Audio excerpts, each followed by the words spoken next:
Good day, everybody. It's Catholic Schools Week, and today is Thursday. Well, actually, I recorded this already on Sunday, January 31st, but I am talking to you today on Thursday, February 4th. So today we are talking about human sciences and education, religious vocations, and I hope that this book inspires you with that message.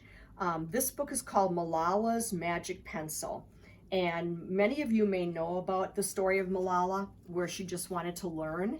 And if I am correct, teachers, tell your children or make sure that they know the right information. But Malala is somebody that really believed in education. And then I thought that she was hurt pretty badly, and her face became severely scarred because she stood up for people to learn, and that was not something that her country wanted her to do. So this is a story of her and her courage and just the difference that she's made in all of our lives, okay? So this is called Malala's Magic Pencil, and it's Malala Yousafzai. I have no idea how to say her last name, but that's the title, Malala's Magic Pencil. I know, you guys, it's me. Do you believe in magic? The illustrations in this book, by the way, guys, are really, really beautiful. When I was younger, I used to watch a TV show about a boy who had a magic pencil. If he was hungry, he drew a bowl of curry and it appeared. If he and his friends were in danger, he drew a police officer. The boy was a little hero, always protecting people who needed help. How I wanted a magic pencil too.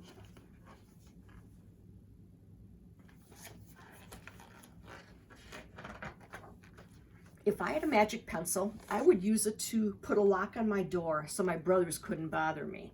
Stop time so I could sleep an extra hour every morning. Erase the smell of the trash dump near our house.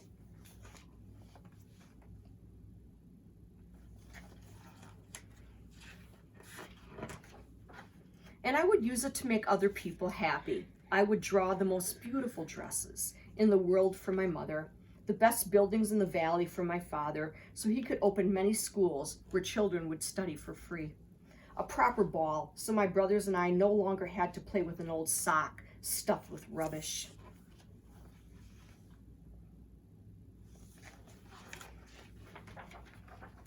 Every night before I went to bed, I wished for a magic pencil of my own. And every morning I would wake up and check my cupboard, but the magic pencil was never there.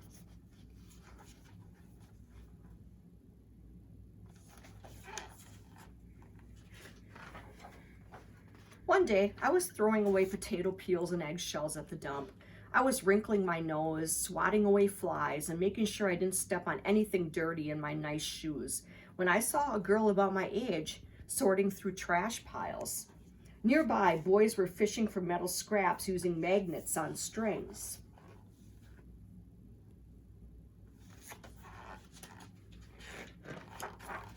When my father returned home from work, I told him what I'd seen. It made him sad. "Abba," he said. "Yes, Johnny," he said back. "I always liked when he called me dear one.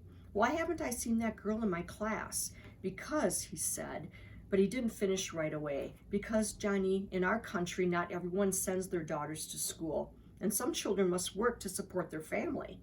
Those boys will sell the metal scraps they find. If they went to school, their families would go hungry. School was my favorite place, but I had never considered myself lucky to be able to go."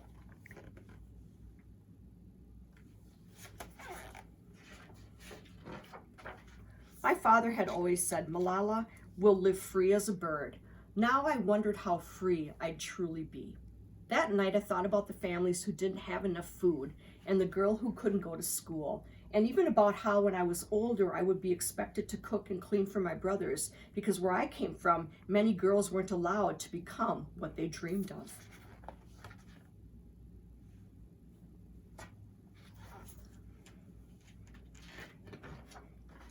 I knew then that if I had the strange magic pencil, I would use it to draw a better world, a peaceful world. First, I would erase war and poverty and hunger. Then I would draw girls and boys together as equals.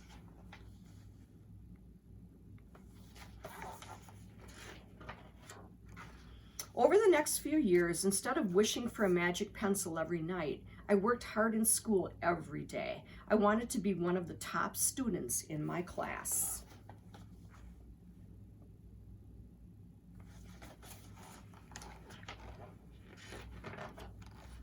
But soon, powerful and dangerous men declared that girls were forbidden from attending school. They walked the streets of our city now. They carried weapons.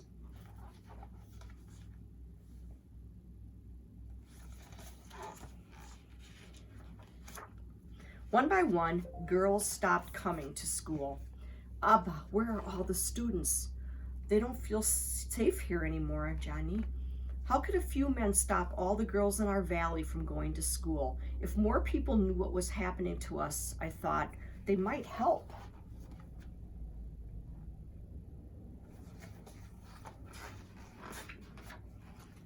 Wishing wasn't enough. Someone needed to speak out. Why not me? I wrote about what it felt like to be scared to walk to school and how some of my friends had moved away because of the threat they faced in our city.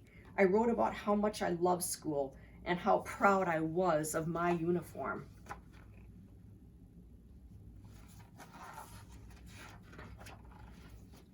Once I started writing, I didn't stop.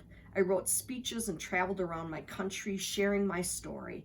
I even talked to a reporter from a famous international newspaper. People actually wanted to learn about my life.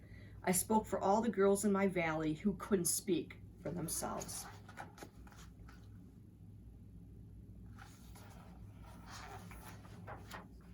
My voice became so powerful that the dangerous men tried to silence me, but they failed.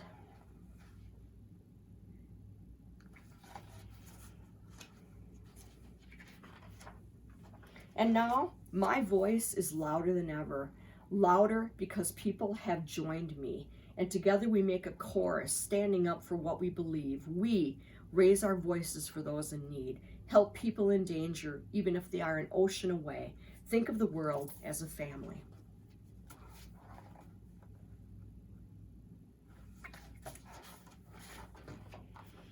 Do you still believe in magic? I do. I wrote alone in my room, but people all over the world were reading my story. Millions now know it and help me spread my message of hope. I had at least found the magic I was looking for in my words and in my work.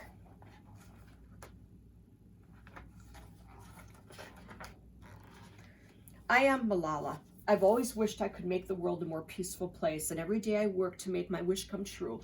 One child, one teacher, one book, one pen, change the world.